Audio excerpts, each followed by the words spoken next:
అందరికీ నమస్కారం అండి. ఈరోజు కథ వణుకుతున్న చూపుడు వేలితో ఆమె అతని నుదుటి మధ్య నుంచి ముక్కు మీదకి, అక్కడి నుంచి పెదవుల మీదకి, అక్కడి నుంచి గడ్డం మీదకి సున్నితంగా రాసింది. గాఢంగా నిద్రపోతున్నాడు అతను.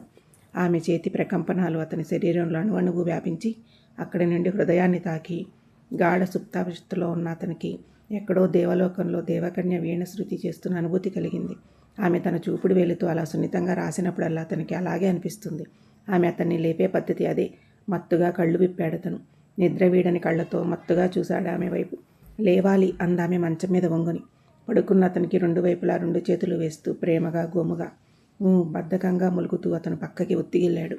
మా బుజ్జిబాబు వాళ్ళ తొందరగా లేచిపోతారట అందామె అతని చెవి దగ్గర కుసకుసగా. అబ్బా, ఇంకా చీకటైనా పోలేదు, అప్పుడే లేపేస్తున్నావు అన్నాడతను కళ్ళు విప్పకుండానే. ఆమె మెడలోంచి వేలాడుతూ అతని మొహాన్ని తగులుతున్న మంగళసూత్రాలతో ఆడుకుంటూ. ఇవాళ పండగ మర్చిపోయారేమిటి అందామె ప్రేమగా మూసి ఉన్న అతని కనురెప్పల్ని రెండు వేళ్లతో విడదీయడానికి ప్రయత్నిస్తూ. నీకు పండగ కానిది ఎప్పుడోయ్?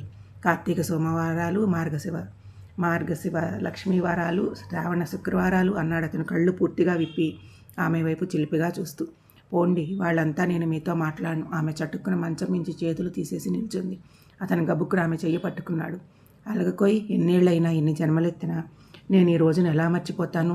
ఈరోజేగా ఈ అమ్మాయి మెడలో ఇలా 3 ముళ్ళు వేసేశాను అన్నాడు ఆమె మెడ చుట్టూ చేతులు వేసి ముళ్ళు వేయడాన్ని అభినయిస్తూ. ఆమె మధురంగా నవ్వింది. పదండి మరి, మొహం కడుక్కోవడం గట్రా తొందరగా చేసేస్తే మీకు నీళ్లు పోస్తాను ఆమె చెయ్యందించింది. అతను బద్ధకంగా లేచాడు. మరో పావుగంట తర్వాత ఆమె చెయ్యి పట్టుకుని అతని బాత్రూమ్ వైపు నడిపించింది. పెద్ద బిందెలో ఆవిర్లు వస్తున్న వేడి నీళ్లు, నానబెట్టిన కుంకుడికాయలు, చిన్న ప్లేట్లో నలుగు పిండి అన్నీ అక్కడ సిద్ధంగా ఉన్నాయి. అప్పటికే ఇద్దరూ లోపలికి నడవగానే అతను తలుపేసేశాడు. ఆమె చిన్న గిన్నెలో ఉన్న నూనె కొంచెం చేతిలో పోసుకుని ముందుగా అతని కుడి చేతిని అందుకుని రాసింది. ఆ తర్వాత ఎడమ చేతికి. ఎంత హాయిగా ఉందో, రోజు ఇలాగే నలిచి నీళ్లు పోయకూడదటోయ్. ఒక్కడనే రోజు స్నానం చేసి చికాకేస్తుంది అన్నాడు అతను ఒంటికి తగిలిన స్పర్శతో మర్దన చేస్తున్న ఆమె చేతి గాజుని సవరిస్తూ.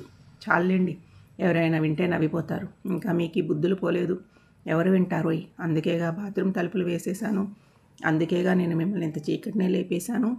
లచ్చు, ఒక్కొక్కసారి అనిపిస్తూ ఉంటుందిరా, నువ్వు లేకపోతే నేను ఎలా ఉండగలను అని. చచ్చిపోయేదాకా నాతోనే ఉంటావు కదూ. ఏమిటా మాటలు? మీరు లేకుండా నేను ఒక్క క్షణం ఉండలేను. నేను అటువంటి మాటలు అంటున్నానా? అందుకే లచ్చు, ఇద్దరం కలిసి ఒక్కసారే చచ్చిపోతాం. ఇంకా చావు మాటలు మానేయండి. శుభమా అని ఈరోజు కూడా ఆ మాటలేనా అందామె చేతిలోకి నలుగుపిండి తీసుకుని అతని వీపుకు పట్టిస్తూ. అతను మెల్లగా వంగి ఆమె చూడకుండా చేతిలోకి ఇంత నలుగుపిండి తీసుకుని గబగబా ఆమె మొహానికి చేతులకి పులిమేశాడు. ఆమె చిరుకోపంతో చూసింది. అంతా ఇలా పూసేశారో చూడండి. స్నానం చేస్తే కానీ పోదు. మరేం పర్వాలేదోయ్, నువ్వు నాకు స్నానం చేయిస్తున్నావుగా, అలాగే నీకు నేను. అతని మాటలు పూర్తి కాకుండానే బకెట్లో నీళ్లు దోశలతో తీసి అతని మొహాన కొట్టింది. మొహం మీద పడ్డ నీళ్లు తుడుచుకుంటూ అతను చిలిపిగా చూశాడు. ఆమె చేతులు మొహం కడిగేసుకుని నలుగుపిండి తీసుకుని అతని గుండెలకు రాయసాగింది. గుండెల మించి ఆమె చెయ్యి పొట్ట మీదకి రాగానే అతను కితకతలు పెట్టినట్టు నవ్వాడు. ఇన్నాళ్ళైనా ఇంకా కితకితలు పోలేదు. ఏ మనిషి బాబు? అతని నవ్వు చూసి తను కూడా పక్కున నవ్వుతున్న ఆమె మొహం వంకే చూస్తూ ఉండిపోయాడు అతను. అదేమిటి అలా చూస్తూ ఉండిపోయారు? నీ నవ్వుని, పెళ్లి కాకముందు నీ నవ్వు మీద ఎన్ని కవితలు రాసేవాడినో గుర్తుందా? అవును, నువ్వు నవ్వుతుంటే మల్లె మొగ్గలు వరుసగా పేర్చినట్లుందనేవారు, ముత్యాలు కూర్చున్నట్లుందనేవారు. నీకు బాగానే గుర్తున్నాయే. ఈ మాటలేమిటండి? అప్పుడు మనం మాట్లాడుకున్న ప్రతి మాట, ప్రతి వాక్యం నా జీవితాంతం గుర్తుండిపోతాయి తెలుసా అంత ఆమె చెమ్ముతో నీళ్లు తీసి అతను ఒంటి మీద పోస్తూ. అతను తలమించి మొహం మీదకి కారుతున్న నీటిని చేతితో తుడుచుకుంటుంటే వేళ చివరలో కొన్ని నీళ్ళు ఆ మొహాన్ని చల్లాడు. ఆమె పక్కన నవ్వింది. లచ్చు, అప్పుడేమో మరి నువ్వు నవ్వుతుంటే మల్లె మొగ్గలు పేర్చినట్లుండేది అనేవాడిని కదా, ఇప్పుడేమో దానిమ్మ గింజలు పేర్చినట్లుంది. అబ్బాయి గారికి కవిత్వం వాసనలు ఇంకా పోలేదు. బుద్ధిగా కళ్ళు మూసుకుని కూర్చోండి, తల రుద్దుతాను.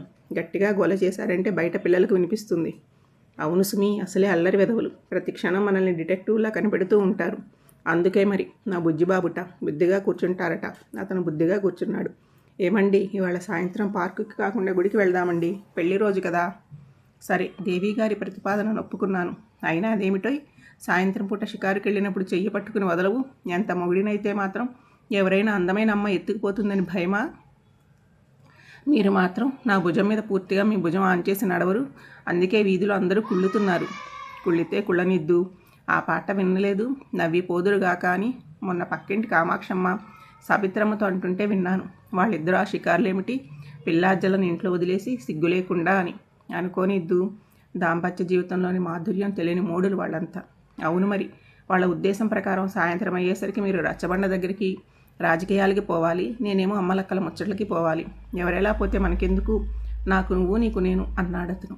వంగి ఉన్న ఆమె నడుము చుట్టూ చెయ్యి వేసి మరింత ఉంచుతూ. అలా వంగడంలో ఆమె బయట జారి అతని మొహాన్ని కప్పేసింది. నాకు పాట గుర్తుకొస్తోంది అన్నాడతను తన మొహాన్ని కప్పేసిన చీరని తీసి ఆమె భుజం మీద వేస్తూ. ఏం పాట? కళ్ళు కనపడని భార్యకి మొగుడు వర్ణించి చెబుతూ ఉంటాడు. అదిగో అక్కడ కొండలున్నాయి, ఆ కొండల మీద కప్పేసి దూది పింజల్లా మబ్బులున్నాయి అని. ఆ మబ్బులు ఎలా ఉన్నాయని అడుగుతుంది పెళ్ళం.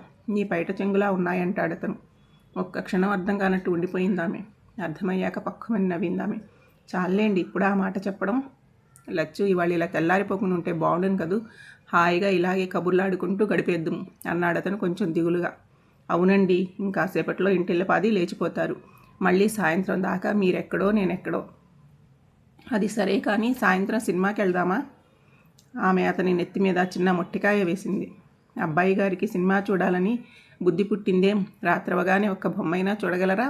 సినిమా బొమ్మని చూడలేకపోతేనేం, నా పక్కన ఉన్న బొమ్మని చూస్తూ కూర్చుంటాను. చాలేండి సంబరం, నువ్వు నిల్చోండి, ఒళ్ళు తుడుస్తాను. ఆమె తన పైట కొంగుతో ఒళ్ళంతా ఒక్కోబొట్టు సున్నితంగా ఉత్తుతూ తుడిచింది. చూసావా, తువ్వాలు మర్చిపోవడం ఎంత మంచిదయ్యిందో. మర్చిపోలేదు, ఆ గరుకు తువ్వాళ్లతో తుడవడం నాకు ఇష్టం లేదు. అయినా డాక్టర్ ఏం చెప్పాడు? ఒంటిని చాలా సున్నితంగా చూసుకోమని చెప్పలేదు? ఒళ్ళు తుడవడం అయ్యాక పసుబొట్లు పెట్టిన పంచె అందించింది.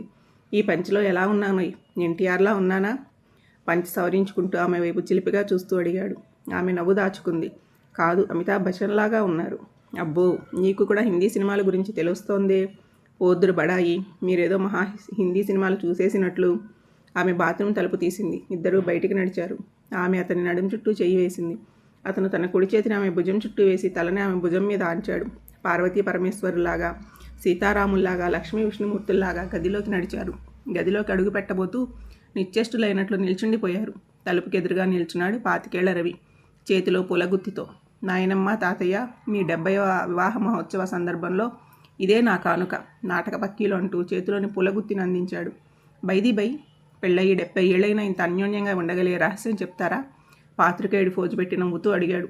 ఏమీ లేదు నాయన, ఇద్దరం ఒకరినొకరు ఎలా లొంగదీసుకోవాలా అని ఆలోచించకుండా ఒకరికొకరు ఎలా లొంగిపోవడమా అని ఆలోచించడమే ఆ రహస్యం. చిరునవ్వుతో జవాబిచ్చాడతను.